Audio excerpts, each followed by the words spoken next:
was going to show you how to skim these walls here and how to do texture on them. You can see that it ain't like it looks pretty, right? But you know, the texture's buried. You know, I like to bury my texture.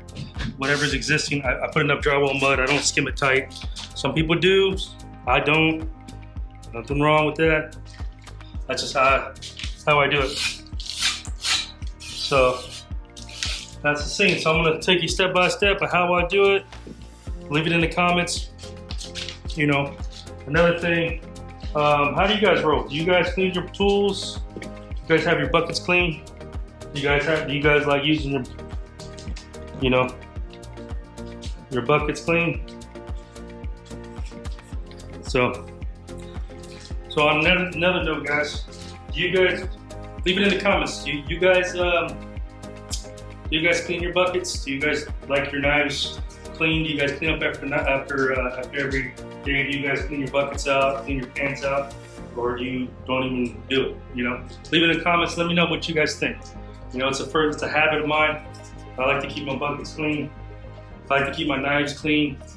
You know, that's just the way I was brought up. You just clean your stuff. You know, how was it? Yeah, leave that in the comments too. If you are a taper or a drywall or something or a framer, I mean, how was it for you guys? I mean, you got any stories, you know? What's it like being an apprentice? A lot of people forget we were apprentices at one time. We did mess a lot of shit up, fuck some shit up, you know? And wonder how, you know, so let me know in the comments, man, how was it? Please, you know, get somebody saying something. How was it? You know, I got stories. You know, my journeyman was, you know, my journeyman taught me how to do this. I had to make sure that I had a clean pan at the end of the day. That's why, you know, I'm so used to just cleaning up my bucket, cleaning up my pans before I leave. You know, I'm just used to it. Back when I was an apprentice, I had to clean, for him teaching me, I had to clean his pan and knife at the end of the day. He didn't care. He told me, he's like, I don't care what you do with yours, but you clean mine. I'm the one showing you. You know, back in that time when this is 2008. So in that time, I know the mentality right now, working is different. I know the kids coming in, you know, the way they come in is that I'm here to help you. You know, you're lucky I'm here. But back when I was getting trained and I was doing it, it was, you know, my journeyman, the way he saw it is, why am I going to teach this man to take my job? And that was his mindset. You know, so you had to pay your dues for them to teach you. And, you know, and that's how it was. I mean, a lot of you guys might think it's funny. I ain't cleaning nobody's pan. I'm not doing that. Well, I've worked with guys where they would, what would they do? They would, pretty much, you would be an apprentice. You would be an apprentice, and they would go to the owner and say, hey, he can hang drywall, he can finish, he's so good, blah, blah, blah, this and that. And after, you know, $12 an hour at that time, you know, to come in not knowing anything was good money. You know, that was pretty good. So what they would do is they would say, oh yeah, you know, he can hang drywall, he's a 4-year apprentice, you know, whatever, he can do this, he can do that. In reality, he didn't know anything. He didn't know jack shit, didn't know anything. And the way they would, and you know, because nothing's free, so what they would do is they would go tell the owner, he knew how to do that. They would find out, let's just say to make it simple, let's say at that time it was $400 a week take home. They would figure it out and they would say, okay, for me teaching you, you're gonna give me $100 every paycheck. And that's another way I've seen people do each other. So my journeyman was kind of, he was real strict, he taught me a lot, you know, but his thing was, you know, you're gonna clean my tools. At the end of the day, you're gonna clean my tools. But, you know, I know some guys, and I wasn't under them, but there's some guys who are like, no, you're gonna pay them to teach you. And however long it took you, if it took you 6 months to where you learned how to do at least the basic stuff, and you knew how to hang drywall by yourself, then that was all you had and got taxed. But like if you dogged it, dude, you're paying for a year. I met guys like that. I met people doing that to each other. So that's the thing, man. Just, I don't know, it's just a quick rant. So let's go. It's 12:59, it's 1 o'clock. We're just gonna do this fall here, and I'm gonna take you, and that's how we're gonna do it.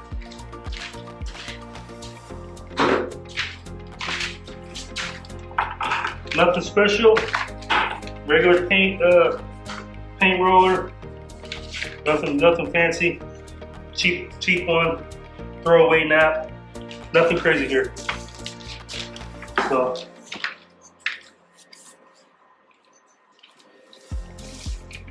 I'm just gonna coat the wall with mud, right?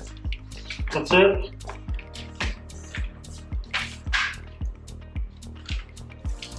And coat the soil with mud. And when people roll walls, you know, we're not rolling the wall like paint. You know, we're not doing that. Well, I'm not doing that. I should say, you know, I'm not doing that. I'm not doing that. I'm not rolling the walls like paint. Okay? What I'm trying to do is keep, when I put this roller on the wall, I'm gonna slide it. As I'm sliding, I'm gonna let it start moving on me. Just like that. I'm gonna let it slide and then I'll roll it up. I'm not rolling the wall with paint here. I'm trying to make the even coat. That's the one benefit. You see people roll walls. It's not because it's, well, one, it's faster, but it puts the mud on evenly. You don't have to mess with it as much. It's faster. Grab it, slap it, down. All even.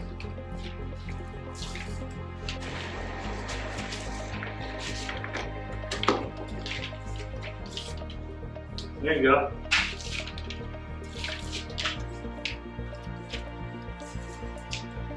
"12-inch knife." I don't know, whatever this pan, 12-inch pan, huh? I guess it is a 12-inch pan. 12-inch pan, 12-inch knife.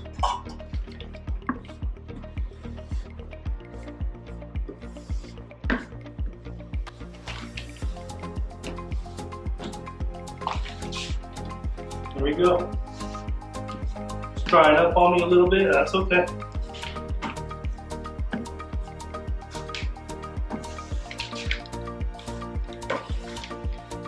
Down.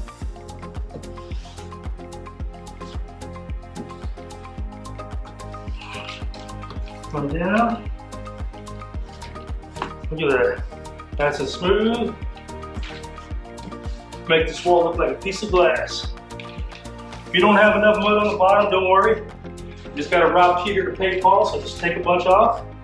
Put it on the bottom. And all we're trying to do, as you can see, because of the roller, all the mud's put on evenly, so you're not messing with it trying to feel anything. Everything is where it needs to be, right? So now, instead of keeping as much on, we're gonna mess with it. We're gonna take some off. We want this wall to be smooth and ready for texture.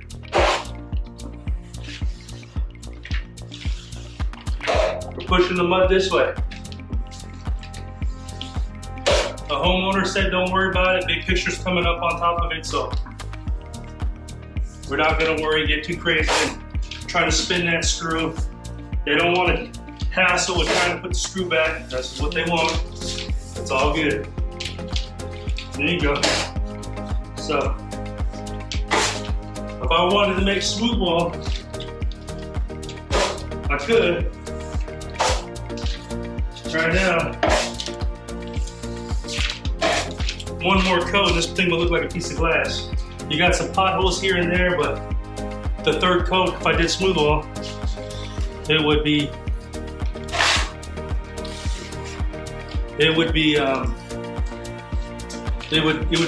like real good and smooth, right? So here's the scene, guys. When you do your corners, always use this side of the blade. Don't use this. I see a lot of people using that. Don't do that. What happens is if your metal or anything's on there, you hit something, it puts a nick in your knife. And if you put a deep enough nick in your knife's no good. You gotta throw it away. Always use the sides. Always use the sides of your knife to clean it. This is the most important thing in your blade right here. This is what gives you the finish. So we're gonna do the top now.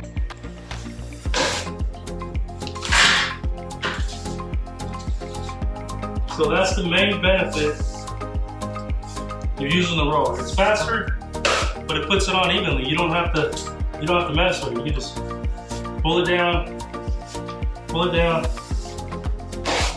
And you see some potholes coming out. Not a big deal. I'm gonna show you how we take care of those without having to skip a beat. So there's the scene. So look at our wall. You saw how heavy it was and how nasty it was. Look how nice and shiny this thing is. If I wanted this thing to be like a piece of glass and make it smooth, I'd slap it with another coat after it dried and wipe it extremely tight, have my knife, pretty much taking it off, and it would be like glass. It would look nice. But we're not doing that here. They want a Santa Fe smooth. They like that. That rough looking look. And like I said, once they get lights on the walls, once they get lights in here, we'll see. I'll let you see what it looks like when it's all said and done. So this is how I skim the walls. We're about halfway. Of course I'm talking, so take a couple minutes out, 5 minutes off the time. We started at 1, that's 8 minutes.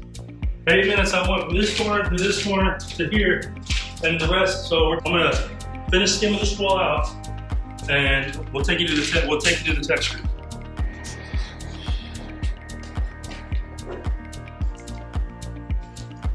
All right, guys. So just checking the time right there. It's 1:15. I just skimmed this whole wall. It's all nice and skimmed out. Let me take you to the wall so you can see it. It's all nice and looking good. You can see some potholes coming out there, but for the most part, there's not a lot. For the most part, it's not a lot. You can see some here and here. That's okay. We got the wall skimmed out. It's looking pretty good. So now I'm gonna show you how to texture this wall.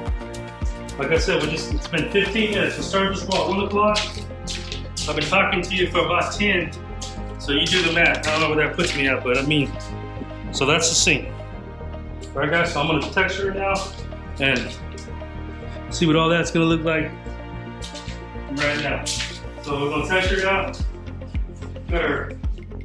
We got 18-inch pan, I think. Doesn't say. Let's call it an 18-inch pan, a 16-inch knife, or an 18-inch knife. I don't know. I gotta bring a tape or something.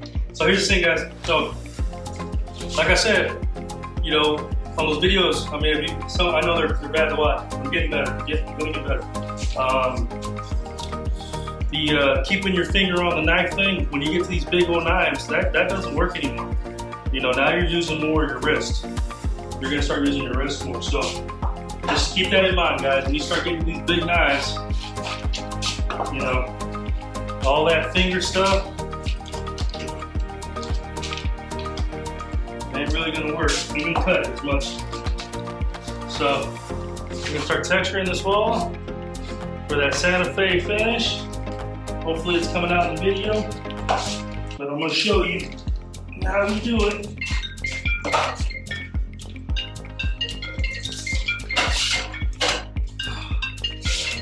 Time I get busy. I'm gonna tell you. I'm working. I ain't got time to talk. I'll talk when I'm doing. So, I'm gonna texture this out.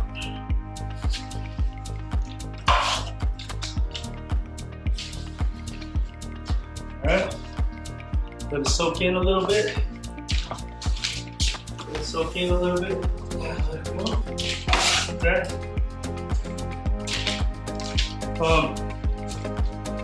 The changing of the light, the only reason I'm using that light is because I'm hoping that it gives us, you guys can see the texture better. So, but the light, it's not, so I'm trying to hide anything, but that's why I thought, because I looked at the last video, it looked a little bright, and couldn't really see anything. So, now that we got all this out here, this is why I like Santa Fe Smooth, because you get to pick the texture you want. Make sure you cut your edge up on top, and then you can kind of make what you want. You want a lot, you want a little bit. The only thing I like to say about doing this is you always want the texture to be deep. Not too deep that it puts your butt to sleep, but deep enough that you can see it when they paint the wall. You don't want to look at damn you're smooth, but what's the point, right? What's the point of doing it? You want it nice and deep, and you pick what you want. If you don't like that, get rid of it. If you do like it, leave it. It's an 80-20, so it's not going to be a whole bunch of texture in it. There you go. Nice little texture ball there. Make sure it's got something in it. Got a hitchhiker there, that's okay. pull it out, pull sideways with it. There you go, get rid of that guy. Either get rid of it now or sand it out. These lap marks is not a problem. Don't worry about lap marks. You don't want to have hitchhikers. That's the one thing you don't want to have, is hitchhikers. So there's the texture there. You know, let's see. We got a little bit there, a little bit there. Let's see what we got down here. Let's see what we can get down here.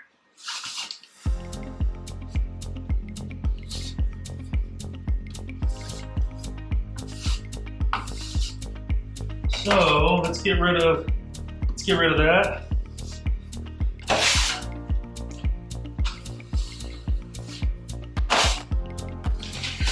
Side of your knife. Side of your knife.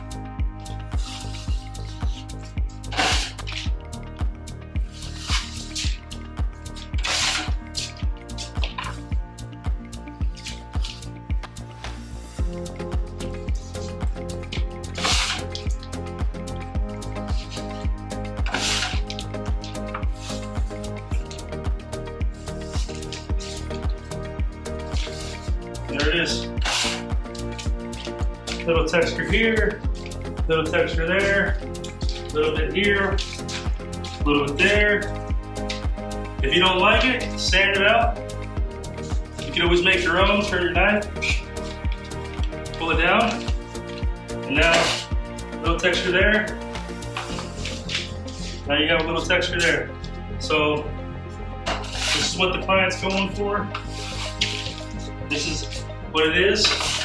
There's not a lot of potholes popping out. There's not a lot of potholes. There's a pothole here. I mean, a fisheye there, some fisheyes here. Nothing crazy. Nothing is sticking out. We're like, holy shit.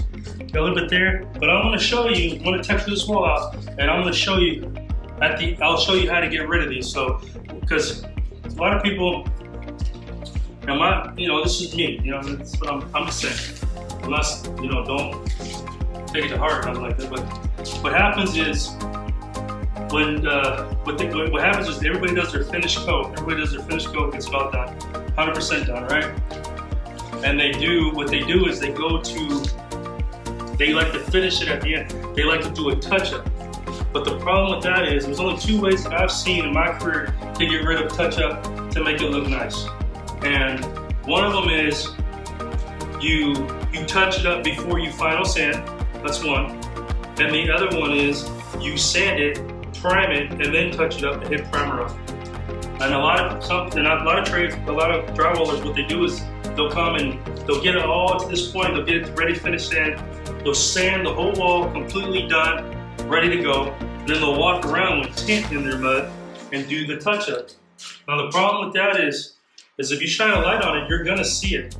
You're gonna see it because the problem with that is you're sanding this to nothing. You're sanding this for a final finish. So what you do is you're sanding it to nothing, right? It's flat, it's nice. Now you put a coat over what's been sanded. They call it burning through. You'll always see the edges of it because there's always gonna be something in nothing. It's always gonna be powder. So, don't believe me, do it, you'll see it. So that's what you wanna do. You wanna get done, either touch it up now or prime it, then touch it up. Spot prime is what they call it. That's a good way of doing it. But I'm gonna show you again how I do this with all these holes. I'm gonna show you how to do it. There's not a lot, you can see there's some there, and like that. I'll touch it up, but that would probably stand out or get filled with paint. I mean, there's not a lot. I've seen walls where it looks like somebody took buckshots at these walls because there's so much, there's just nowhere for the moisture to go, so it just keeps popping out. There's nothing you can do about it. So I'm gonna take the rest of it. This is how I do Santa Fe Smooth. Let's see if I can bring it in. Let's see if I can bring it in. Maybe you can see, if we can focus in. You see a little bit there. You see a little bit there. Here's the one I just made. In the center, you see a little bit there. And that's what you're doing. You're just trying to make some kind of pattern. And if you don't like it, sand it out. Sand this out. Like if this is too close, sand that out when you're sanding it. And because it's an 80-20, it's something, but it's not smooth. It's not smooth. Some people like smooth wall. I don't. I like it a little different because when the natural sunlight comes and hits this wall, it's just not flat. It's just not black. You know, you have a little bit of something here and here, a little bit of here, a little bit there. It kind of breaks it up, makes it look cool, you know, like a stucco or something. But so that's the same. I'm gonna finish texturing the screw mount, and once I get done, I'll show you what I do to make these bubbles go away without having to, you know, sand it and come back and prime it. And, you know, so I'm gonna show you that. So let me finish this. Let me finish this up. Hopefully the light's working. If not, I'll get the light I was using last time, the brighter one, shining on this wall. You can see, you know, to make it so you guys can see it. It's hard trying to get you guys to see it, but that's what I got, and that's what we're gonna do. All right, guys.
All right, guys, we're all textured out of the walls.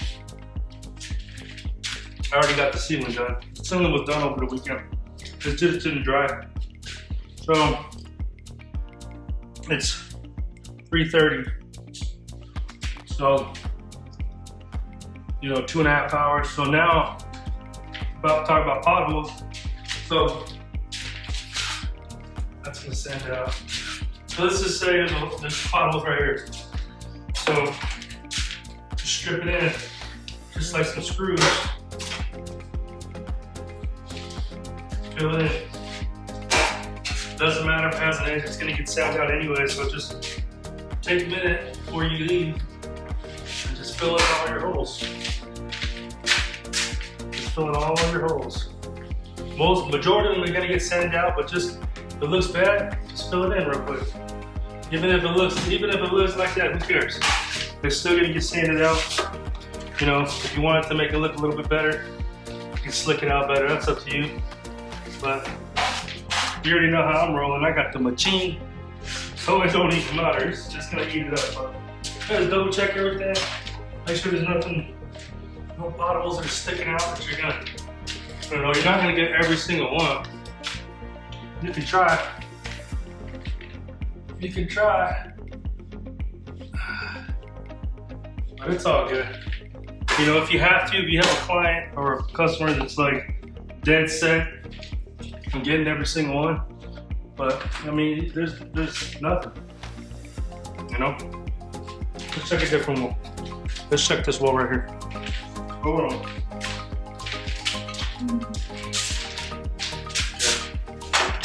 This wall was pretty bad, so I'm gonna look at this one. This one was pretty bad, you know. So here's something right here. I mean, it doesn't really matter.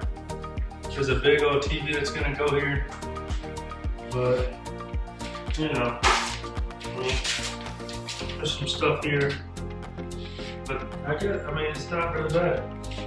Sometimes it's bad, but I'm just trying to say, guys, you know, if you get done and you have a place, there's no point in skimming the wall again for the same thing to pop out. That's all I'm getting at.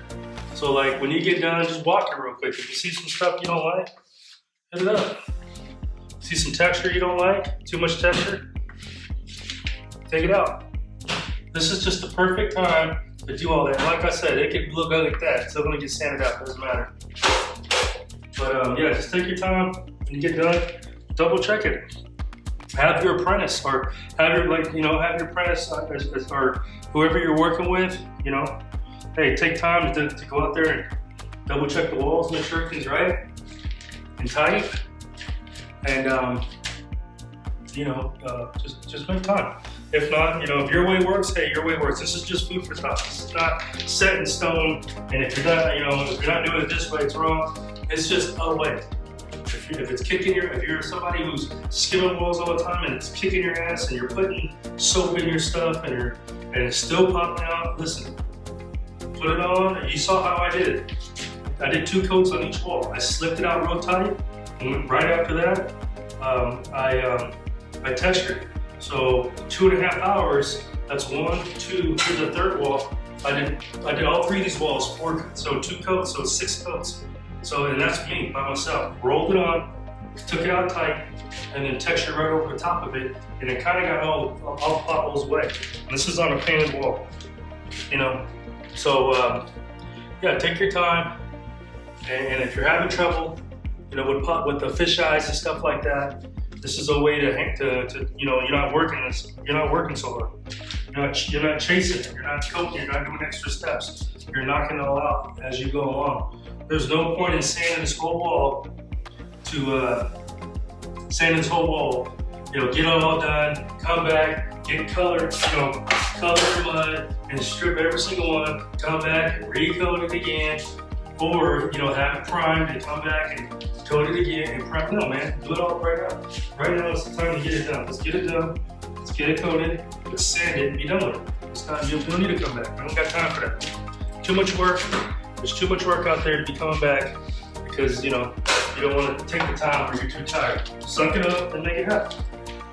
I gotta put corner bead on there, and maybe I'll video that too with the kitchen and how I skim all that, and all that other stuff. So that's the scene.